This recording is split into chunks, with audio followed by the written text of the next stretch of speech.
Oh, hi everybody, it's your friend Ezra Levant here. I'm the Rebel Commander here at Rebel News Network Limited.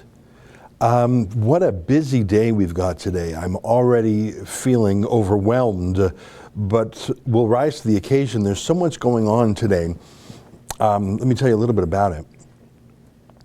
But first, what are we doing here? Well, every day at 12 noon Eastern Time, we have a live stream. I like to be on Monday, Wednesday, Friday, but sometimes I travel.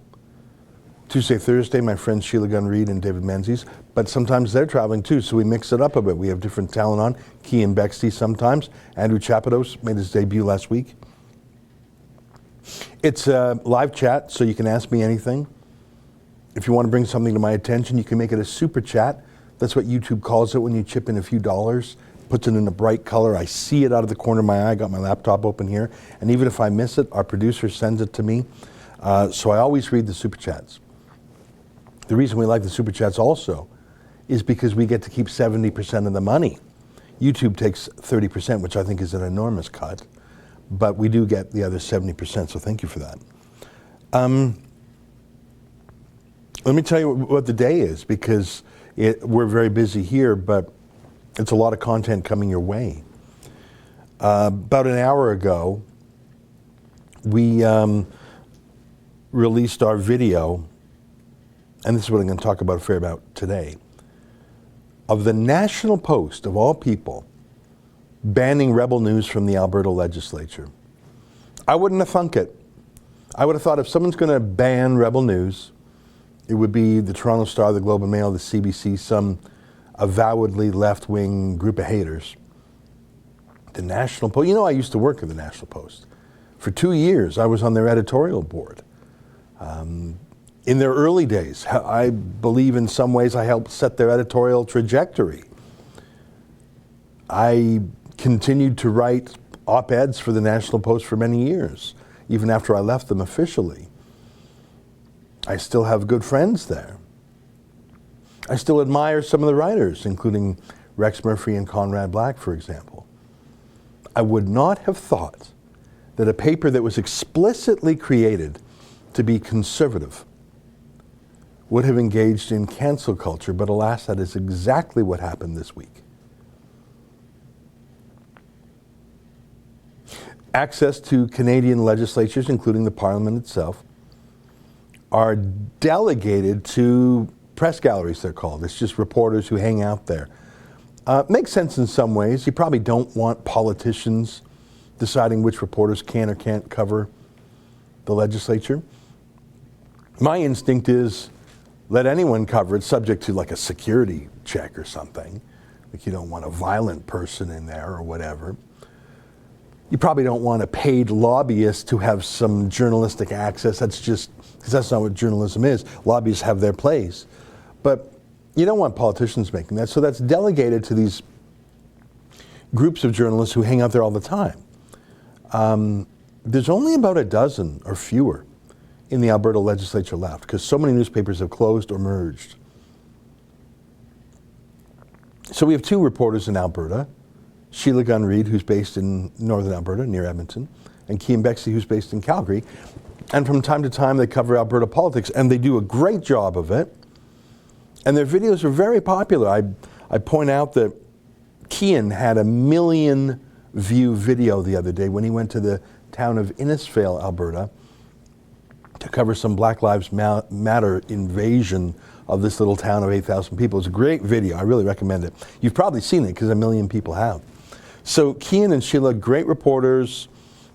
Sheila's our chief reporter. I don't know how you can not like Sheila. She's, I think, everyone's favorite. Mine. She's my favorite. So we cover press conferences in Edmonton all the time. Kean was there a little while ago, put a bunch of questions to Jason Kenney, got answers. It was normal. But if you're a member of the press gallery, you get certain access. You get a pass. You can come and go. I think you still walk through the metal detector or something. I'm not sure. It's been a while since I've been there myself. Yeah, they just basically give you this pass. They have some desks that you can use, like some office space, but that's not really what we do. We just sort of film things, and then The footage is shipped here to our headquarters where our editors work on it, so we don't really need a desk. Although I guess sometimes it would be useful. So the press gallery in Alberta basically gives you a desk if you need one, which we really don't, although, you know, I guess it would be nice. Place to just sit down and put your stuff down. And mainly it gives you the access. So if there's a press conference, not just the legislature building itself, but there's sort of a precinct of little related government offices. So you get this press card, this press pass, and it's not an all-access pass. Obviously, you can't go into private rooms or offices or things like that.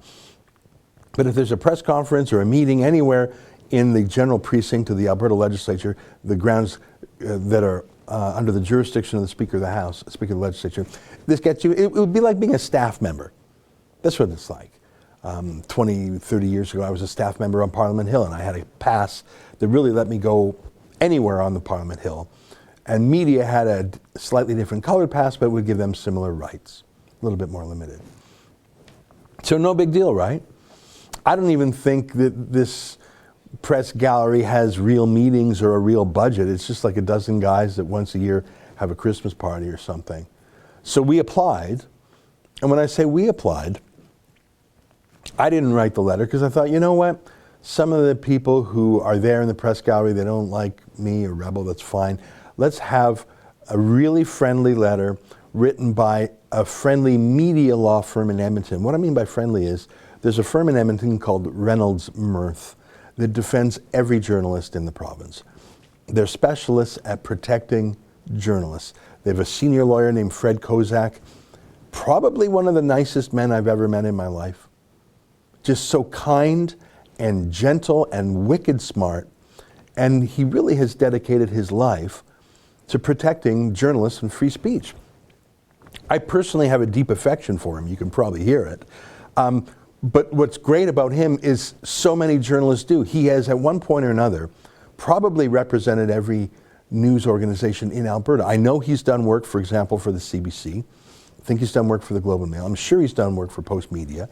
So this guy, Fred Kozak, he's so well loved by journalists. He's like the lawyer for journalists. He's the protector. He's like a guardian angel for journalists. I know I'm laying it on thick, but you really, I mean, I've had the pleasure of talking to him and working with him from time. And he's exactly who we went to 4 years ago when Sheila Gunn Reid was banned from the legislature by Rachel Notley's sheriff. Fred was on it. He wrote such a good letter, and people like him. Other journalists like him.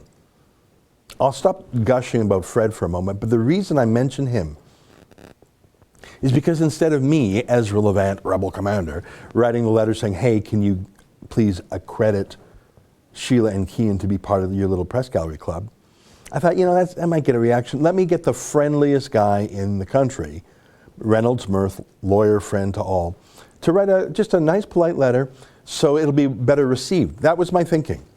My thinking was, I won't write the letter. Let's have the most beloved media law firm in Alberta write a friendly letter to the Alberta Legislative Press Gallery Association.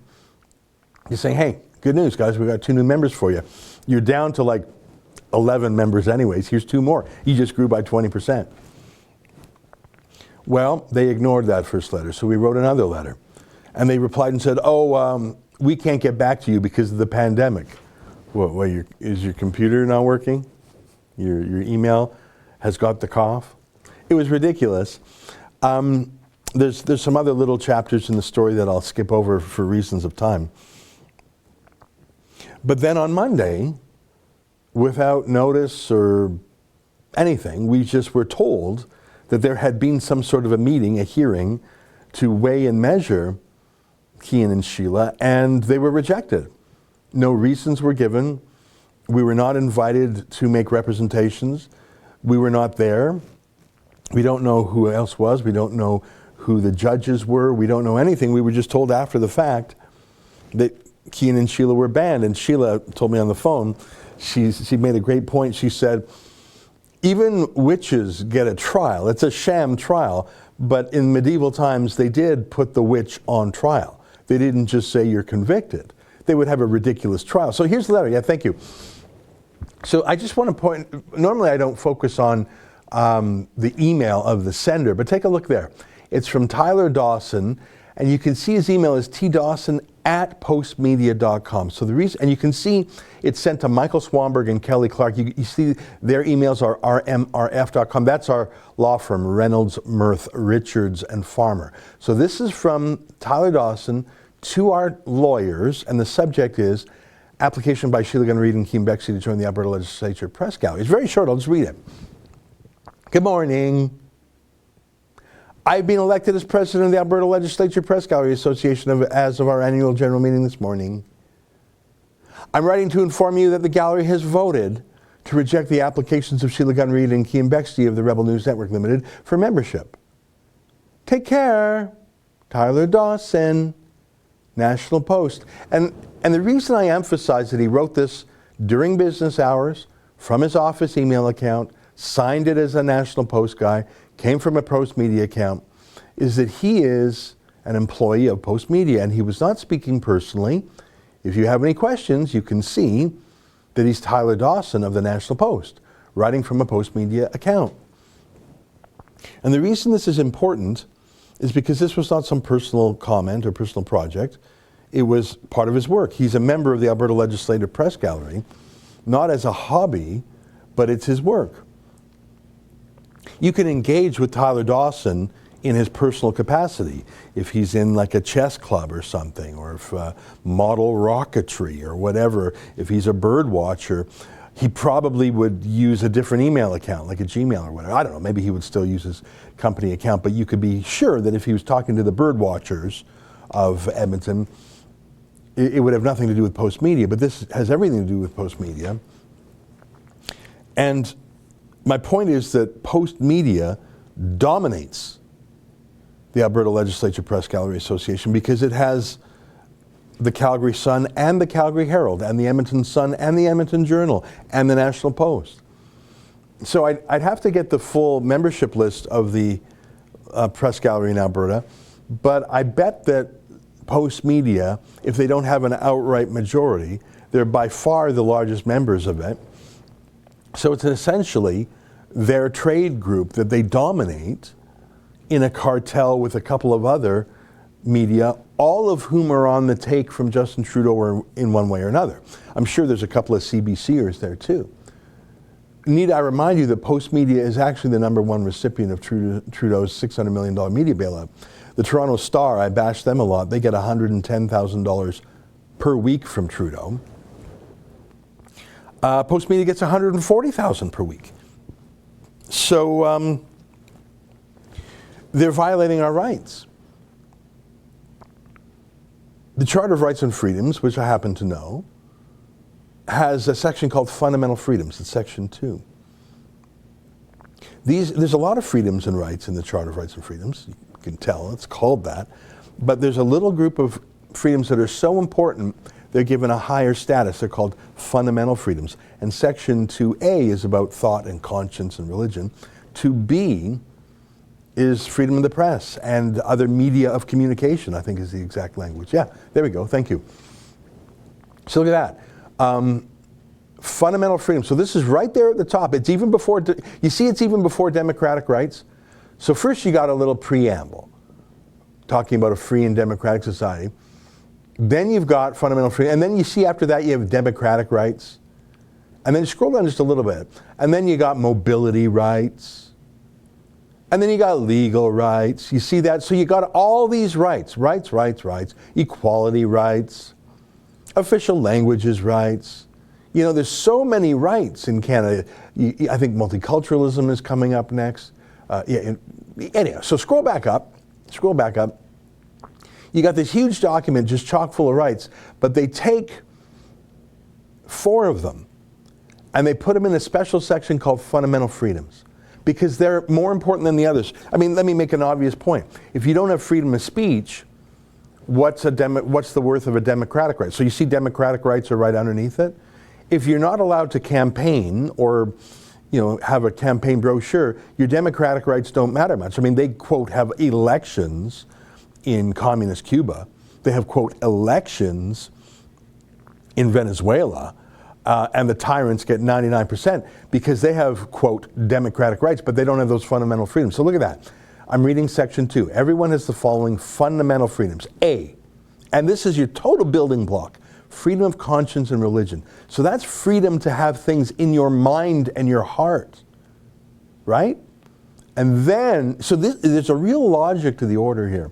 And then B, freedom of thought, belief, opinion, and we're moving from inside your heart and your head to your opinions and expressions, including freedom in the press and other media of communication. And then you're building on that freedom of peaceful assembly. So you can go out and have a protest. And then finally, freedom of association. You get to hang out with other people you like.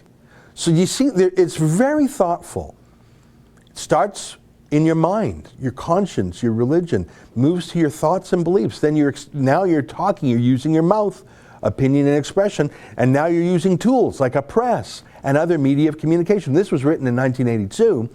They didn't even have the internet. I mean, there was the DARPANet or whatever, but no one really knew what the internet was, but media communication covers the internet. And then, okay, so now I'm talking about it. Well, let's have a meeting. Okay, peaceful assembly. Okay, now we're going to start a club, a political party, maybe freedom of association. Isn't that wonderful? And all of those are called fundamental freedoms because without those building block freedoms, the other freedoms we showed you don't matter. Mobility rights, what does that matter? You know, democratic rights, what does an election matter if you can't have freedom? So our right to cover the news in the Alberta legislature is a fundamental freedom. You saw section 2B. So it's bizarre to me that some little trade cartel of 11 losers no one's ever heard of, Tyler Dawson, have you ever heard of him? Say, no, you're not allowed to come in. Like, I don't really care about their club. It's that their club has been delegated the power to decide who can come and go on the legislature with that media pass I was talking about. I mean, it'd be nice to have the office space, but that's really, we don't operate that way. I don't really care about the office space, but maybe it would be useful if our people, you know, put down a bag for a couple hours or whatever, but it's no big deal. But they control access to the rooms and the press conferences and the events on the legislature. So without any notice to us, without having us there, without us meeting whatever case was against us, without us meeting our accusers, without us being involved in any way, without any appeal, without any reasons being given, we were banned from the Alberta legislature. But note who did the banning. It was not Jason Kenney, the Premier of Alberta. It wasn't Rachel Notley, the former Premier of Alberta, who tried to ban us once too. It's an officer of Postmedia, Tyler Dawson. I never heard of him really either. Maybe I saw his tweets, but I don't know his work. Well, the thing about that is it's a violation of, I mean, I don't have to listen to some clown from the National Post telling me I can or can't cover the news. I mean, I'm sorry. You and what army? I mean, you're just a nobody. I'm sure he's a nice guy to his friends and family, but he's nothing to me. He's not my boss. I just showed you my press pass. It's called Section 2B of the Canadian Charter of Rights and Freedoms. That's my press pass. That's my press gallery. But he has that power. But the thing is, he's abusing that power. First of all, I don't recognize Tyler Dawson's authority over. I mean, he's not my editor, right? He's not a policeman. He's not the Speaker of the Legislature. It's the public building. But here's the thing, and here's what is so interesting. You might know that until 5 years ago, there was actually more than one media company. I don't know if you remember that. So I mentioned how Postmedia now controls the Calgary Sun and the Calgary Herald, the Edmonton Sun and the Edmonton Journal, the Vancouver Province and the Vancouver Sun. These used to be competitors against each other way back in the day. In Toronto, the Toronto Sun and the National Post. So you have a monopoly because Postmedia acquired its competitor about 5 years ago. Quebecor had the Sun chain of newspapers, and Postmedia bought them up. So you went from 2 competitors to 1, which is no competitors. So the 5 biggest newspapers in Alberta are owned by the same company, Postmedia, which is now rented out by Justin Trudeau for $140,000 a week. And when this merger happened 5 years ago, the Competition Bureau scrutinized it because, of course, it's absurd to go from 2 companies to 1 company. That's not, yeah, there we go. So this is the Competition Bureau statement regarding the acquisition. And just highlight, yeah, based on an extensive 5-month review, the Bureau has determined that the proposed transaction is, get this, unlikely to result in a substantial lessening or prevention of competition. And they cite 4 reasons. Let me focus on reasons 1 and 3. A lack of close rivalry between Postmedia and QMI's English language newspapers. Okay, actually I meant reasons 2 and 4. Existing competition from free local daily newspapers. Well, there were some free local daily newspapers. There was, I think Metro might have been one, and there was one called Star Edmonton or something. They're all gone. They're all gone. I don't even remember what they were called. They were, like a passing breeze. And look at number 4 there. The increasing competitive pressures from digital alternatives in an evolving media marketplace. So part of the reasons that the Competition Bureau, after their 5-month study, approved the merger is they said, oh, guys, don't worry about competition. There's all these free newspapers around. There are no more free newspapers around. It's just Postmedia, just Postmedia. And they said, oh, and also don't worry about competition because there's digital alternatives. Well, hello, my name is Ezra Digital Alternative Levant. And I agree that we are competitors to Postmedia. On any given day in Alberta, we may be the #1 source of news on different issues. We don't publish as much news as Postmedia. They have hundreds of staff. But I mentioned, when Kean went to Innisfail, 1 million people saw that report. So we are the only credible competition to Postmedia in Alberta, other than, I suppose, the government broadcaster, the CBC, but they're also on Trudeau's payroll. So here's my point. Postmedia swore on a stack of Bibles that it would not crush competition. Now, that's a big joke. Their whole takeover was precisely to take out the competition. But for an officer of Postmedia to so brazenly ban competition, and you saw bullet point number 4 there by the Competition Bureau, they said, oh guys, don't worry about a lack of competition. Digital alternatives will provide the competition. Hi, digital alternative right over here. We were just banned by some Postmedia thug who, by the way, Tyler Dawson, he was one of the 30 National Post employees who signed the letter, the internal Red Guard Cultural Revolution struggle session letter, demanding that Rex Murphy not be allowed to write columns that are conservative. So this Tyler Dawson is quite a piece of work. He's undermining his own company, which frankly I don't care about.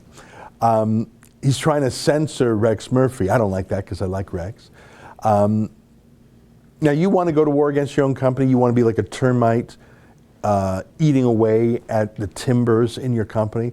Your company's in the free speech, free press business, and you think it's a winning ticket to be a censor, and you think it's a winning ticket to turn the only semi-conservative newspaper in Canada into some cancel culture left-wing thing. All right, fine. That's your funeral, none of my affair. Well, I guess I'm chipping in 140 grand a week as a taxpayer, but I mean, it's not really my business if they're doing it to themselves. And Tyler Dawson is one of the termites at the National Post who's trying to corrode it and bring cancel culture within. But hey now, what are you doing censoring me? I'm not part of your weird little world. I have my own weird little world. I don't need you to censor me. I got enough bullies in the world. Who the hell are you? And so I huddled with our lawyers here in Toronto, and we wrote a bunch of letters. We wrote letters to the Speaker of the Legislature, our Reynolds Mirth firm in Edmonton, my favorite media law firm. They sent a letter yesterday to the Speaker of the Alberta Legislature saying, look, your press gallery is a bunch of crooked timber, like they're not doing their job right. They're blocking reporters instead of helping reporters. They're really weird. Can you please accredit? Can you go to Let Us Report? I'll show that document just for a second. Yeah, perfect. Okay, this is an earlier letter. Go to the July 28th letter. We got a bunch of letters on, if you go to letusreport.com, there's a ton of letters there because I want to show you, yeah, is that the July 28th letter? Yeah, there we go. So there's lots of, looks like they're all stacked together. There should, no, we had a letter yesterday. That's probably it right there. Yeah, can we open that up a little bit? Thank you. And Justin, thanks very much. There's so many documents on that page, and I didn't do that to confuse people. The opposite. I did that if you're curious about this, if you're interested about this, there's a lot of reading you can do. You can see the good faith efforts we've been making for weeks on this, and I didn't make a fuss about this, did I? I haven't really talked about this till now, have I? Because my goal was not to fight with Postmedia, was it? Why? That's not my goal. My goal is to have Kian and Sheila go into the legislature and ask questions of the government and the opposition, whatever. So we just did all this background work, and I didn't make a fuss about it. But I want you to see the good faith efforts we made, so you can see those documents. So the good faith efforts came to nothing. That little bigot, Tyler Dawson, who hates other points of view, and I say that because he tries to censor his own company. Here's a tip-off, here's a pro tip. If there's someone working for a newspaper who is literally trying to censor his colleagues, it's a safe bet he'll censor you too. And it's tremendously embarrassing, I think, to the newspaper founded by Conrad Black in the image of a free conservative newspaper. It's tremendously embarrassing that they would have people like Tyler Dawson on staff. I mean, if he was with Vice or Huffington Post or the CBC, I would get it. Those are a good fit for him. He hates other points of view. He wants to silence people. He takes government money. Like, he really does belong at the CBC. I bet he'll wind up there. But listen, it takes two to tango. You can only blame Tyler Dawson. You can't blame a leopard for having spots. Tyler Dawson is who he is. Who I blame is Postmedia. Why do you have a censor working for you? And not just one, 30 people signed their bizarre letter saying censor our own teammate Rex Murphy. Yeah, did no one do a job interview and mention that freedom of the press is sort of what makes things run? Anyways, let's go back to the July 28th letter. This is to the Speaker of the House, Nathan Cooper. And you can just see yesterday we received an email from Tyler Dawson. We're banned. They gave no reasons. It's unfair. Scroll down, scroll down. Our people have been physically manhandled there. You can read all the details there. Look, and then that third last paragraph. To resolve the situation, we propose that the Independent Press Gallery of Canada be given the same recognition and standing as the Press Gallery in Alberta. As noted above, the Independent Press Gallery is an association of journalists whose members agree to adhere to journalistic standards and practices. And Rebel News journalists are members of this organization. Members of the Independent Press Gallery who regularly report on Alberta politics ought to be given the same access and privileges afforded to the traditional press gallery.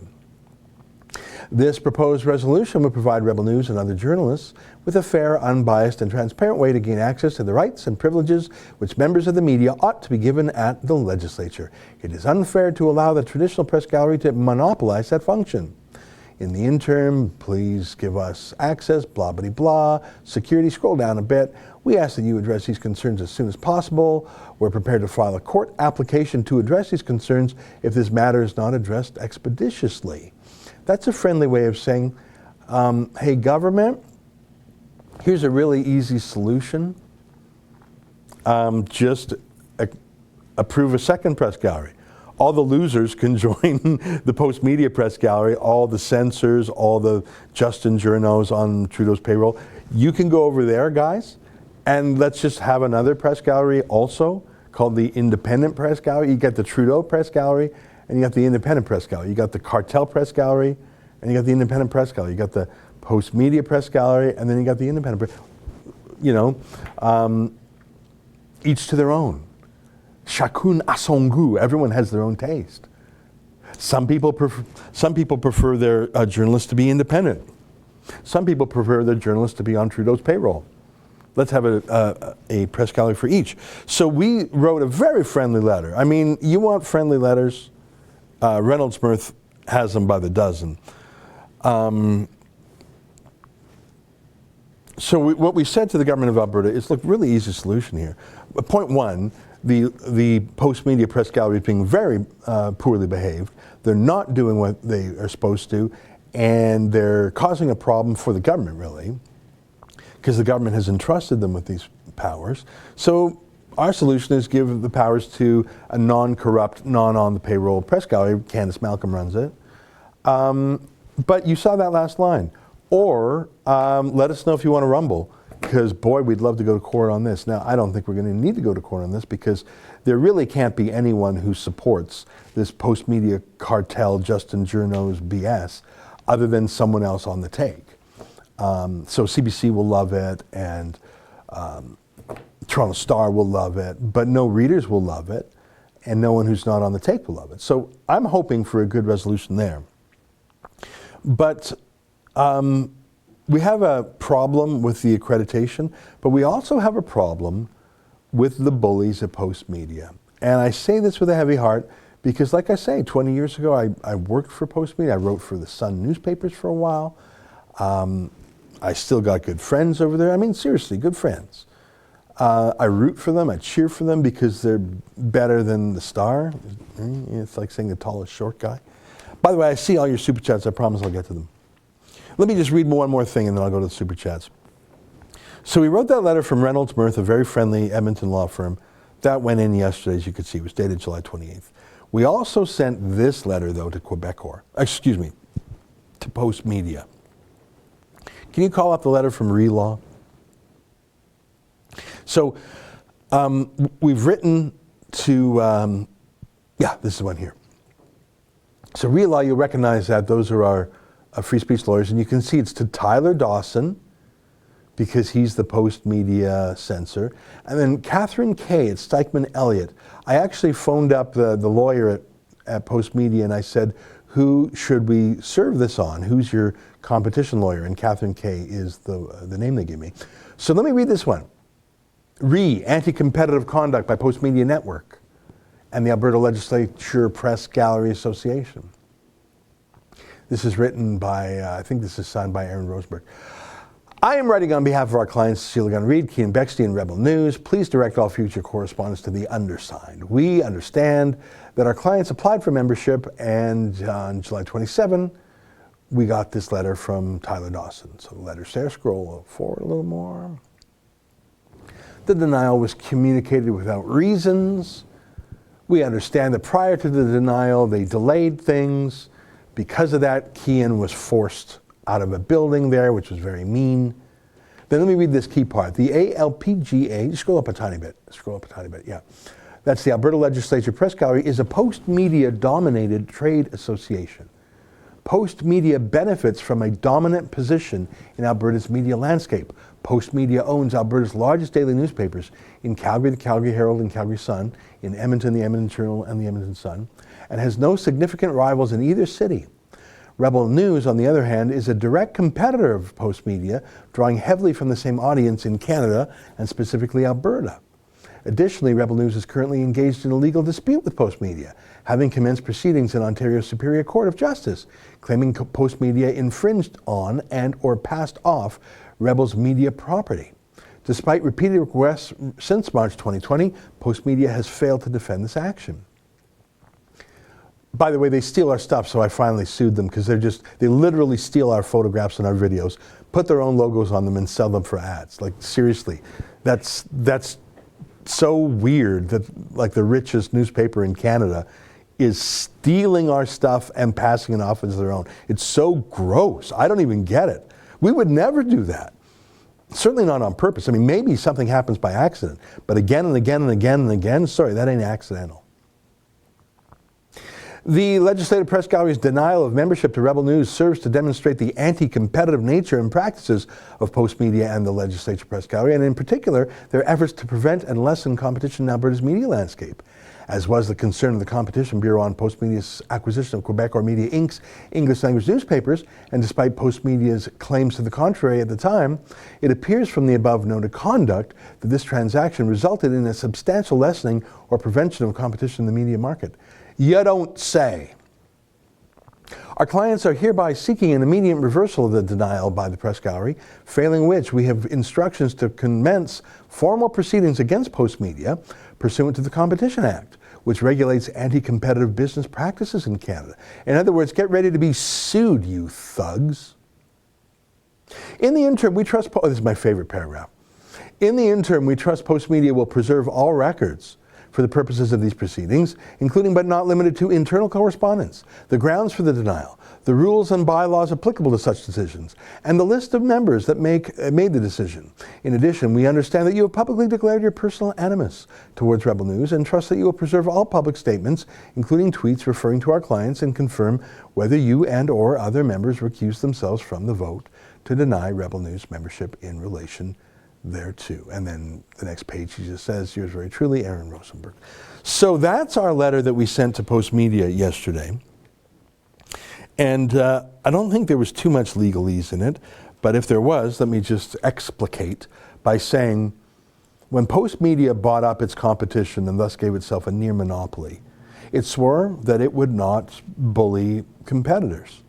Well, it lied. I know that's going to shock you, but they lied. The competition that the Competition Bureau thought would be around, all those free newspapers, they're gone like dust in the wind. All that's left in Alberta from a competition point of view is Rebel News. I mean, I grant you that there are radio and TV stations, but they are so in the tank for Trudeau. I mean, the CBC in Alberta is truly gross. And they're small. No one listens to CBC in Alberta. It's like really weird if you do. That would be like listening to some obscure, Macedonian broadcast online. No one listens to the CBC in Alberta. Why would you do that? You listen to the Rebel in Alberta. So naturally, an anti-competitive group of bullies like Postmedia blocks the Rebel. Sorry, that's anti-competitive protest, and we'll see you in court, you losers. So I'm pretty excited about that because we're going to sue the living daylights out of them. And I'm really excited about exposing their internal records because that Tyler Dawson has a bit of a potty mouth. Do you have any of those tweets? He's probably deleted them even though we've instructed him not to. By the way, if Tyler Dawson is watching this, and you know he is, he's obsessed with Rebel News. Hey, Tyler, don't delete things because we have screenshots of all your public stuff, and if you delete them, we'll show that to the judge, showing that you're a nasty, nasty, untrustworthy piece of work. And don't delete your internal records either, because of course, you can't delete anything internal at the National Post. There's archives and servers, so just don't even do that. What you've said about us internally, sorry mate, you're stuck with that, and that's all going to come out of the Competition Bureau. So hey, cheers, good luck to you. Yeah, look at this. So, I mean, I want to let you know this doesn't hurt my feelings. I'm just talking about the abusive, anti-competitive approach by the guy who purported to sit in judgment of us. Here's one. Ezra is a hugely fringe figure. Really, mate? Honestly, I've never heard of it. Go put that back up for 1 second. I've never heard of this guy, and he's calling me fringe. All right. Who doesn't even live in Alberta. I'm born and raised in Alberta. I'm in Alberta every few weeks. You went to Carleton School of Journalism, and you're telling me I'm not Albertan? It is very much of note. Show some more. Let's just whip through a few of these. Do you have any more of these? And do you have any more? And the reason I'm showing these is, so he calls our people jackasses. Now, these don't hurt my feelings. I'm not showing you these because I'm wounded. I'm showing you these. Holy shit! This is among. I think he means amongst. The most god awful thing I've seen from the Rebel in a while. Just keep throwing some more of these up here while I talk. I'm showing you how biased he is.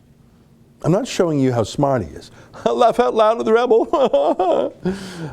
Keep putting him up, because I want to show the last one where he's really mean to me.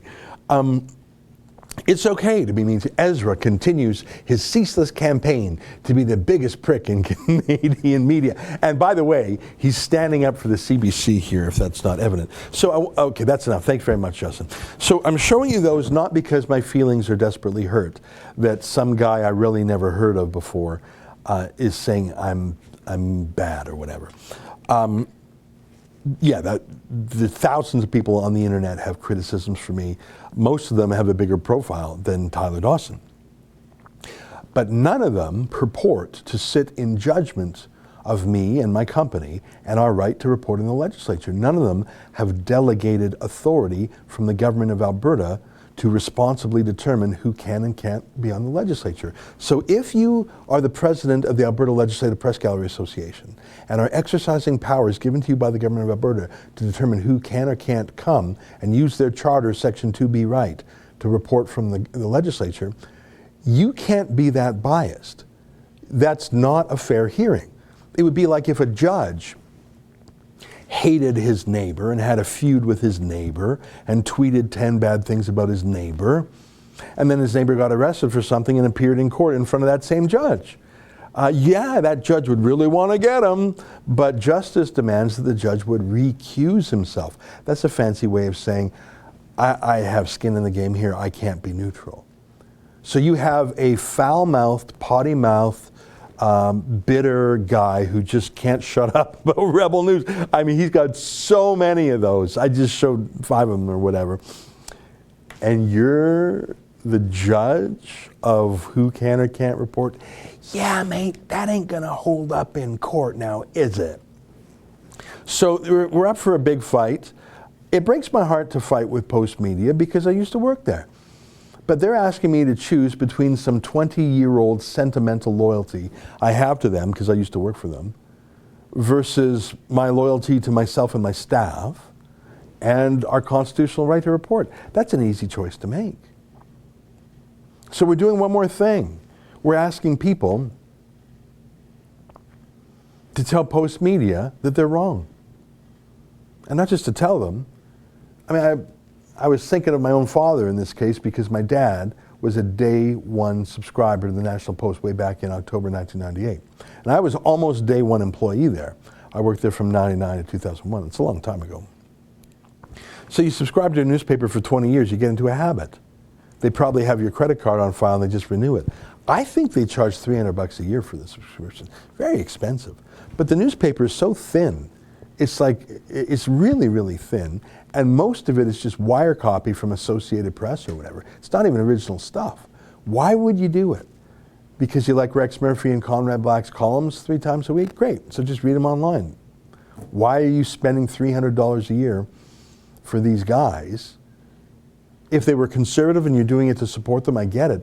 But they are not conservative anymore. Tyler Dawson is the new National Post. Tyler Dawson, who's trying to get Rex Murphy fired. Tyler Dawson, who's insulting Rebel News and blocking us. So why are you subscribing? So we've invited our people to call the National Post, 383-2500 in Toronto, and cancel your subscription and tell them why. If you seriously have a subscription to the National Post, and I know not a lot of people do anymore, but there's probably some rebels who do out of sentimentality, like I had sentimentality towards the National Post. I worked there 20 years ago. Of course I'm sentimental. I like Rex Murphy, I like Conrad Black, I have friends who are in management. I have friends who are editors, I have friends who are writers. I love Terry Corcoran. He still writes there occasionally, I think. So it pains me, but the pain is dull because they really haven't been conservative in 5-10 years. So if you're a rebel supporter, if you're a conservative in any way, if you're against cancel culture, if you're against their bullying and blackballing us, if you're against corporate monopolies and what Tyler Dawson of Postmedia did, I'm not saying ban the National Post. I'm still going to read the odd article online. But for God's sakes, don't give them your money. That's not cancel culture, that's just cancel your subscription. Let someone else pay for their bullying. And by the way, someone else has a name, Justin Trudeau. He gives them 140 grand a week. They're not even going to be hurt. So just cancel your subscription. If we get 100 people canceling the subscription, 100 times 300, that's 30,000 bucks. They'll take note of that. Although, come to think of it, they'll get that money in a day and a half from Trudeau. But if we got 1,000 people to cancel subscriptions, that'll leave a mark. That'll leave a mark. That would be $300,000 in lost subscriptions, and you lose 1,000 subscribers. They probably fudge their ad numbers, but you lose 1,000 subscribers, that probably knocks 5,000 off their advertising rate card because they inflate. They inflate their numbers for advertisers. Every newspaper does. So yeah, can you put that number up just for one more time? It's area code 416-383-2500. It's actually easy to remember. 383-2500. Now they got a trick. You got to go through their little automated system. You got to talk to a person. They don't make it easy to cancel, but you got to cancel. And by the way, don't be mean to the person who answers, because that's just some working stiff handling the phones. The person who answered the phone, I promise you, is not Tyler Dawson and the other censors. It's frankly probably the most honest guy in the joint answers the phone. So don't be mean. All right, it's 12:46. Let us get through the super chats. Julian Borges, $2. Ezra, have you heard of the news reports here in Toronto? No, I haven't. And if you mean news reports, that's one thing. But if you mean noose, like a hanging noose, I'm already skeptical, because 90% of these cases, like Jussie Smollett and the NASCAR noose, it wasn't a noose. It was just like a handle for pulling down a garage door. So without even knowing more, I'm going to have a hunch it's fake. Unjust on Trudeau, $5. Ezra, did you see that guy that get tackled by 2 cops in Tim Hortons in Montreal last week for not wearing a mask? Would he be up for a lawyer from Rebel? It's funny you say that. We have been in contact, an attempted contact, but your reminder is a reminder for me to check to see how that's going, because it's just insane. 204, $5. Use Streamlabs for donations. You keep 99.9%. I'm open to the idea. I don't want to complicate things. I don't want to violate terms of service if that is an issue. So yeah, I would like to keep more from the super chats, but I just don't know enough about that, so maybe that's something we can look into. Julian Borges again, $2. Use Streamlabs so we can also stop funding Google. Yeah, I'd like to stop funding Google too. Lesbian Towel, $10. I really appreciated your question on Monday, so it's good to hear from you again. Last live stream, you appealed to the racialism of the Uyghurs as reasons to why we should preserve their uniqueness. What about whites who are also worried about demographic replacement in the West? Very interesting. You're talking about the Hanification, Han Chinese, a deliberate strategy from Beijing to water down Tibet, water down Uyghurs with Han Chinese ethnicity. My worries about immigration are cultural more than ethnic or racial. I am worried that Canada's immigration numbers are so large that not only are they an economic problem because they drive down wages and drive up rents, but much of our immigration comes from places that don't naturally share Canadian values.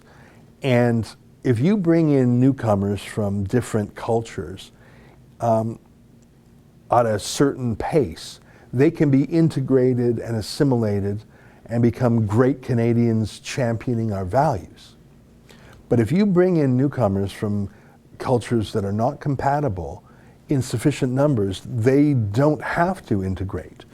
And this is particularly acute with radical Islam, the treatment of women, nonviolent solutions to problem, equality of all religions and races, and in the most extreme cases, you even see Islamic terrorism.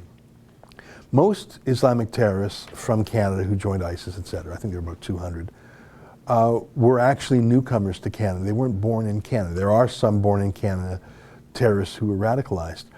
But I think it's the opposite problem, is we're bringing in people in such massive numbers that they are not, and by the way, we don't even encourage them to Canadianize.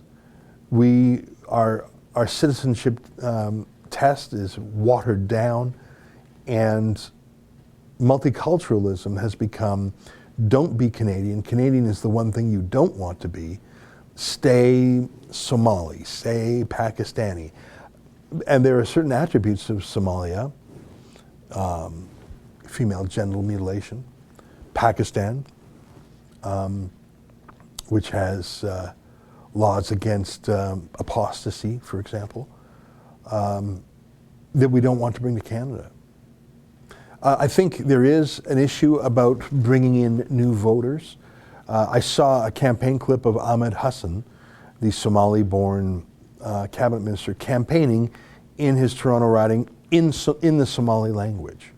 And I just saw it was a huge crowd, and there is no chance whatsoever that they're going to vote for anyone other than him. They wouldn't even understand anyone other than him. He's brought in a little voter pool only that he can access, and they're all newcomers too. So in that particular case, he absolutely has brought his voting base with him. And I think Ilhan Omar in Minnesota, who is friends with Ahmed Hassan, has done something similar. I think right now, with unemployment, effective unemployment being 20% in Ontario, the number one reason to put the brakes on immigration is we have such a huge jobless problem and our economy is in recession. You'd be insane to bring in high numbers of especially unemployable workers. Why? Just to depress wages further, just to drive up rents further. So I think immigration is a very important issue. I think the quantity of immigration is important, and the quality, which is I think what your question drives at. Julian Borges, $5. Can we see a big, beautiful China virus ad in Toronto? Maybe we can crowdfund. I'd contribute handsomely. I loved when you compared Dr. Tam to Antoinette, by the way. I like the idea of a billboard. I wonder if a billboard company would sell it to me, though. I'm guessing they would not. Damon the Damn, it's $5. I believe the Bill of Rights is applicable, not the Charter, as it is citizen-to-citizen discrimination. I take your point, but in my view, the only reason we're dealing with the press gallery at all is because they have been delegated certain functions and powers by the government. So even though Tyler Dawson claims to work for Postmedia, which he obviously does, and he's acting in Postmedia's interest by banning us, the power he uses is a government power. I don't care what Tyler Dawson has to say about anything in the world, except that he's using access to a government facility. So in that way, in my view, the Charter applies to him because he is a gatekeeper. He's making decisions, pretending to be like a little judge about who can or can't report from the legislature. So that's a government power, and he's abusing it, of course. Julian Borges, $2. Hate crimes are an overtly Orwellian concept. No? Yeah, hate is not a crime. Hate is a human emotion. Love, hate, contempt, respect. If you never feel hate, you don't have a full personality. The challenge in life is to take hateful feelings and to transmogrify them into something positive, to sublimate them into some positive energy. If you hate something, well then fix it.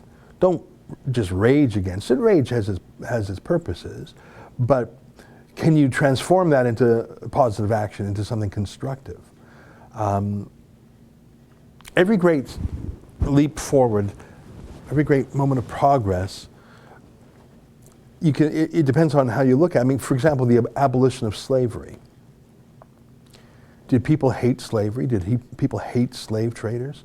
Yeah, now you could say, well, they loved the slaves. Yeah, but love and hate can be two sides of a coin.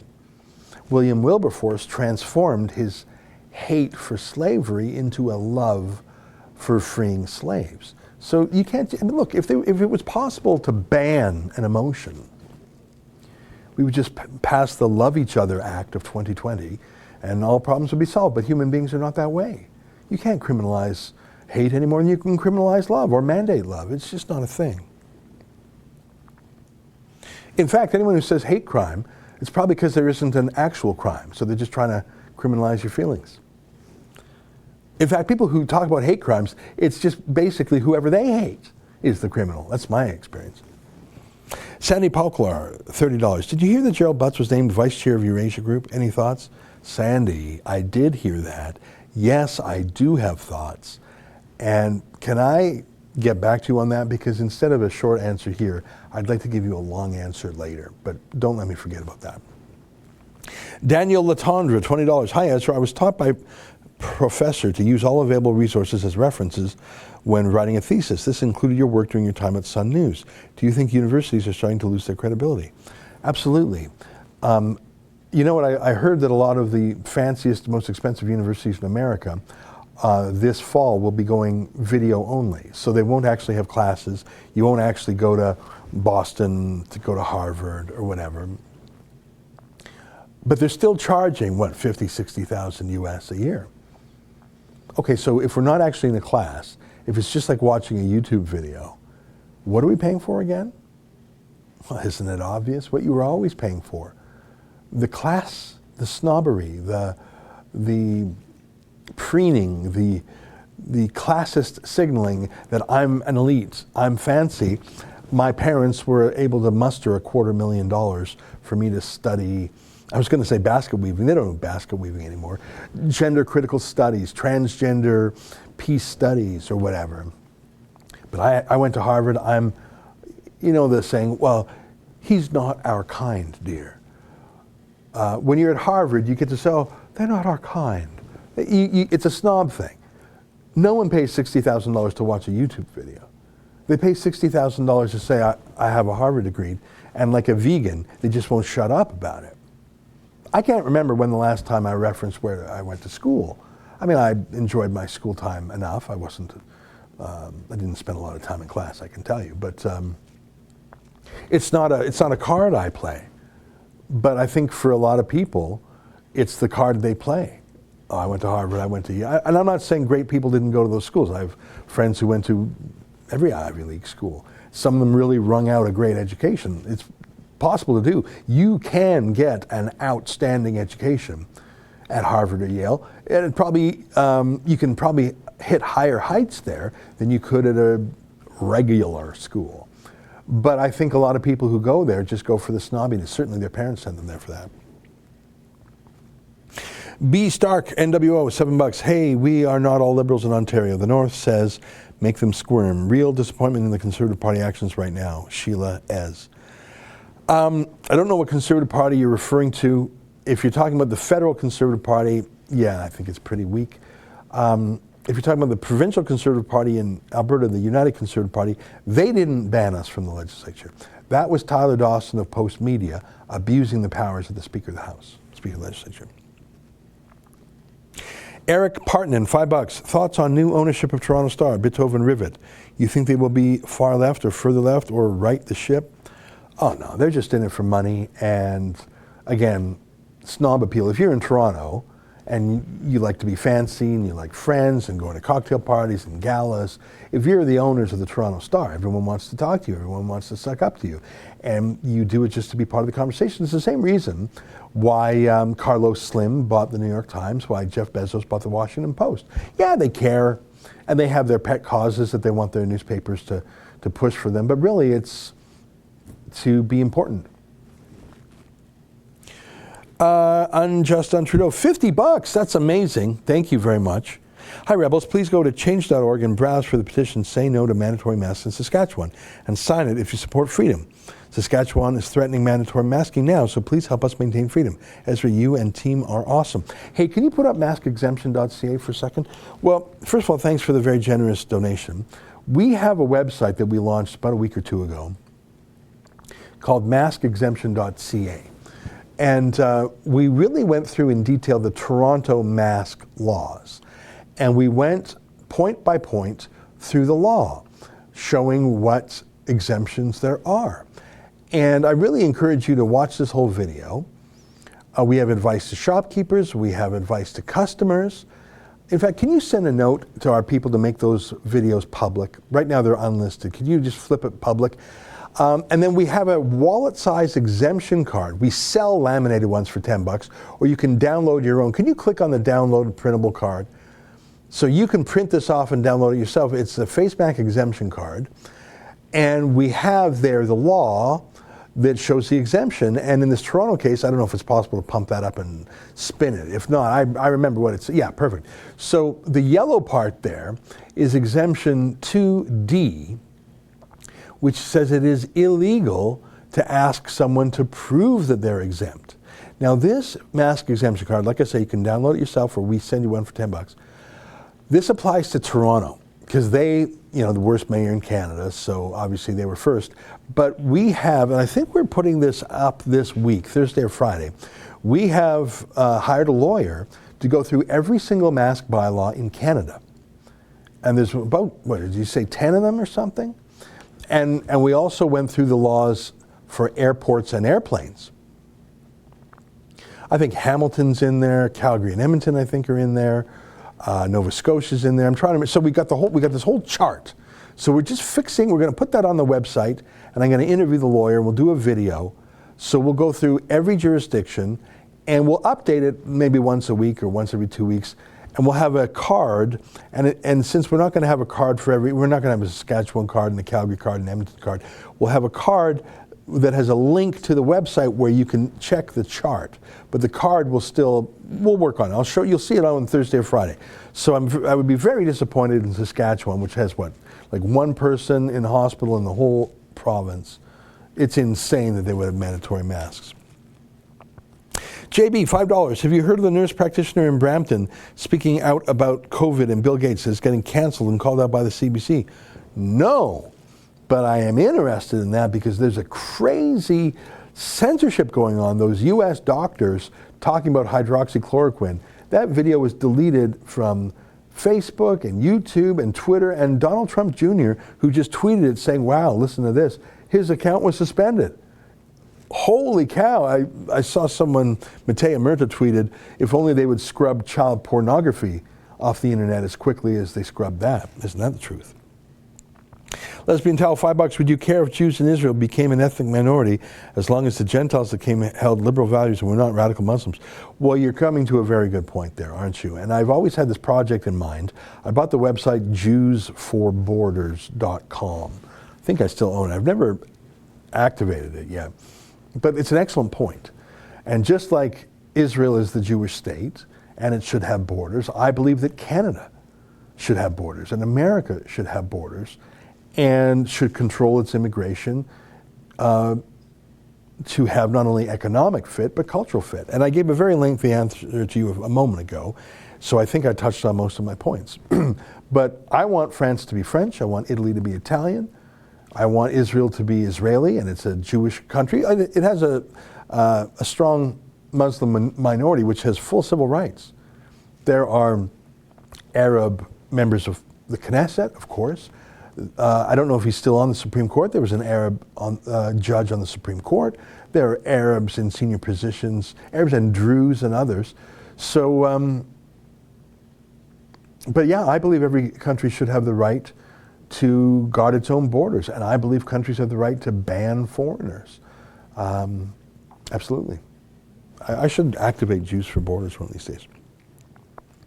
It's 1:03, but I want to whip through these super chats. Julian Borges, $5. Toronto Police Superintendent actually compared the news reports to what happened at NASCAR. Such lies are insidious, said enough times to warp the truth. Okay, I'm sorry that I missed that news. I've been so busy. There we go. Police investigating hateful act after fifth news found on Toronto construction site. Well, I'm going to go out on a limb here and say this is a Jussie Smollett. This is a hoax. And I'm guessing that a construction site has surveillance cameras, and I am willing to bet you right now that this was a fake. It's just too on the nose. Mike Seguin, $7. The PM must be made of Teflon. Everything seems to slide right off him. Well, it's the media party. Do you think Tyler Dawson, who takes $140,000 a week with Postmedia, think he's going to say anything mean about Justin Trudeau? Eric Partnan, $5. Did you hear about the doctor speaking about benefits of hydroxychloroquine, and their entire website, americasfrontlinedoctors.com, was shut down today? I absolutely believe it. Tonight at 8 p.m. we're going to have Alan Bokhari on about that insane censorship. By the way, have you ever heard the phrase, "I'd like a second opinion"? That's a question, it's a statement you typically make to a doctor or maybe a dentist or any other professional. You could say it to a lawyer, you can even say it to an engineer. Professionals who use their professional judgment can disagree with each other. So when you go to the doctor, you can say, "I'd like a second opinion." And you go to another doctor for a second opinion. Because you might have two doctors who look at the same x-ray and say, "No, this is a different thing." So the idea that hydroxychloroquine, which is a medicine that's been used to battle malaria with very few side effects for more than 50 years, the idea that hydroxychloroquine is some quack remedy is simply not scientifically true. The only reason it's considered controversial is because Donald Trump said, "Hey, we should try hydroxychloroquine." So it would be like if Donald Trump said, "I like chocolate ice cream." Well, oh my God, the left would say, "Wow, that's racist of you, and that's you're being mean to vegans who can't have milk." I mean, that's how nuts this is. But it's even worse when, I mean, it's one thing when the media says, "Oh, hydroxychloroquine, don't take it." How many people did you sentence to death by your hysteria? That's the quackery. But it's a whole different level when Google, Facebook, Twitter, YouTube ban that. That's insane. They're gonna steal the election. MEC, $5 looking for your book, The War on Fun. It is sold through Rebel. Cannot find it. Looks like a great read. Thank you, Ezra. I wrote that 15 years ago. And it's a really short book, and I don't even have the manuscript. It was published by Western Standard. It was like a really short book. We basically gave it to people for free if they renewed their subscription to the magazine. Yeah, it's an okay book. I mean, it wasn't my best work, but I make the case that the war on fun, the war against junk food, the war against cars, and the war against smoking is a war on fun. And it was a bit of a lark. It was a bit of a keep your hands off my life kind of book. I liked the book. It was a quickie. Probably my quickest book. And that's about 15 years old now. Who knows? Maybe you can find it in a used bookstore, maybe even online. I don't even think I have the manuscript of it. Shaunavision, $10. Well, thank you very much. I think I've covered all the super chats. Have I gone through all the super chats? I think so. All right, well, we've gone 7 minutes late. Oh, there's Julian Borges, $2. As we heard of the news report. Oh, sorry, that I did answer that. Well, guys, listen, what a pleasure to talk with you today. I didn't cover any of the videos that I had here, but let me just tell you that tonight at 6:30 p.m., so what's that, like 5.5 hours from now, we are covering live the Independent Press Gallery hosted debate of all 4 Conservative Party leadership candidates. I don't know if you know this. I'm sorry. You know what? It's 1:07, but let me go for another minute here. I mentioned in my battle with Tyler Dawson and Postmedia's cartel that we have asked the Alberta Speaker of the House to accredit and recognize the Independent Press Gallery that Candace Malcolm put together and that we are members of. So this Independent Press Gallery isn't just a group. They're actually doing stuff, performing a useful public service. So tonight the debate starts at 7 Eastern, but our pregame show starts at 6:30 Eastern, 4:30 Mountain, 3:30 Pacific. And all 4 candidates are going to be there, and we've got some of our Rebel reporters in town for it, and I'm really looking forward to it. So I'm going to be here at the base doing commentary. We got some reporters going down to it. It's going to be a great time. So please join us tonight. The pre-show starts at 6:30, but you want to tune in for sure by 7. So that's tonight. I'm really excited about it. I'm very proud of the Independent Press Gallery. Sorry, go ahead. A couple more super chats just came in. All right. I'm just gonna, they're a little delayed on my end, so I'll go to, can you send them to me on WhatsApp just to make sure I get them, because I don't. Hillary Wall, what about the debate tonight? Well, I'm looking forward to it, and it'll be interesting to see how tough different people get or not. Julian Borges, $2. If Trump says up, they say down. Can't be helped. Yeah, it's so nutty. All right, I think I covered all the super chats. It's 1:09, so I got to go because I got to do all sorts of stuff. Any more super chats come in, or we got them all? Okay. Well, folks, can I and I say this because I made the decision that my loyalties are to Sheila Gunn Reid and David Menzies and Cian Bexte and Drea Humphrey, and in fact, we've got a prospective new reporter in addition who will be joining us today. We're going to meet her. I owe them my loyalty. Would you not agree with me? Let me close on this. When I work with these people, Sheila, David, Cian, Drea, and others, Rahil Raza does videos, Andrew Chapados does videos, I view them as colleagues and workmates. I view them as acquaintances becoming friends, or work friends at least. But I also feel a certain responsibility to them, because just as they work for me, legally speaking, surely I must then be with them as they go about their day. And that's why we're very serious about sending security with our people if we go to a place where Antifa might try and pull a fight. I literally, and I say this in our staff meetings all the time, I want to treat our reporters as if it was me myself out there. So if I personally would want 2 bodyguards, I will assign 2 bodyguards to David Menzies.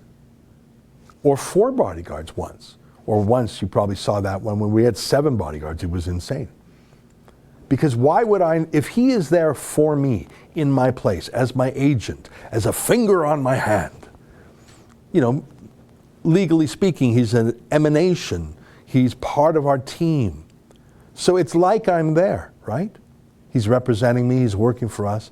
So ought I not to be there for him? And it's a point of pride that if anyone touches our people, we have security to stop it. We have lawyers who go after them, right? And that's part of our thing as rebels. And so when it comes that my friends Sheila and Cian are banned by some loser nobody, Tyler Dawson of Postmedia, who no one's ever heard of, and he would not have this power other than the cartel that's illegally implementing the will of the Speaker of the Legislature of Alberta. Would I not fight for Sheila and Cian's right to walk in the legislature as ferociously as if it were me myself who had been kicked out, right? And that's our approach here. Sheila has been hit once on the job by a thug named Dion Buse. We spent more than $30,000 hunting him down. And to this day, if you type in dionbuse.com into the internet, you get a video of this thug. It's one of my moves. When a criminal hits our people, I buy their name as a URL, and I point it to you type in Dion Buse, you'll get this video of this thug for the rest of his life. He'll live with the fact that he punched a girl. Don't do that. And Tyler Dawson is telling Sheila and Cian that they can't go to the legislature and report. I take this wound as painfully as if it was I myself who was told this. And you don't think I would fight like a Tasmanian devil if I was banned by some loser, nobody, ne'er-do-well, cancel culture, nobody? I can't even believe Tyler Dawson is allowed to work at a company that he's undermining. But that's Postmedia's problem. If that guy told me I can't go into the legislature to report on them, you don't think I would just do everything and anything? And so that's what we're doing. We're not going to roll over. There's a lot of people in cancel culture who get canceled. There's a depressing number who self-denounce in struggle sessions. I did a report a month ago of the chairman of the Board of Governors of the University of British Columbia. He literally liked a Donald Trump tweet. He didn't even retweet it. He just clicked like. And I went through all the tweets he liked. They were so boring. They were so boring. It wasn't even the rough stuff by Trump. So he just liked a tweet from Donald Trump. The Board of Governors fired him. And instead of saying, are you crazy? I've raised $10 million for you. I am a servant here. I'm not leaving because some, Antifa type says I liked a tweet. He actually denounced himself. Oh my God. so many people in cancel culture get steamrolled over or join in the denunciation of themselves. We do the opposite. If Postmedia and the National Post think someone of Tyler Dawson's low character and poor judgment and odious ideology is a good fit for their corporate team, hey, knock yourself out. That's your funeral. But we will never accept him telling us or our people what we can do or not. And as God is my witness, we will leave no stone unturned. We will not omit any remedy to get Sheila and Kian into the legislature as reporters, because we do not bend the knee. And if you still doubt me, well then let me prove it to you again.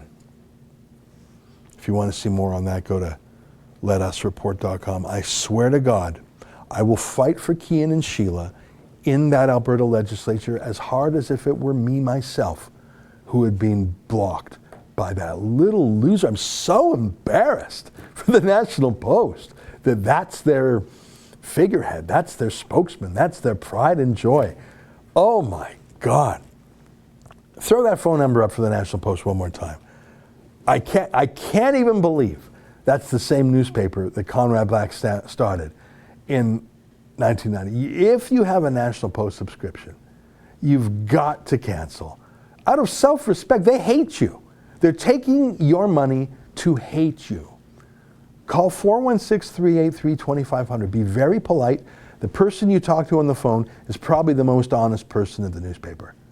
And cancel. Cancel, cancel, cancel, cancel. All right, folks. Until tonight, 6:30 p.m. Eastern, we'll see you there. Keep fighting for freedom.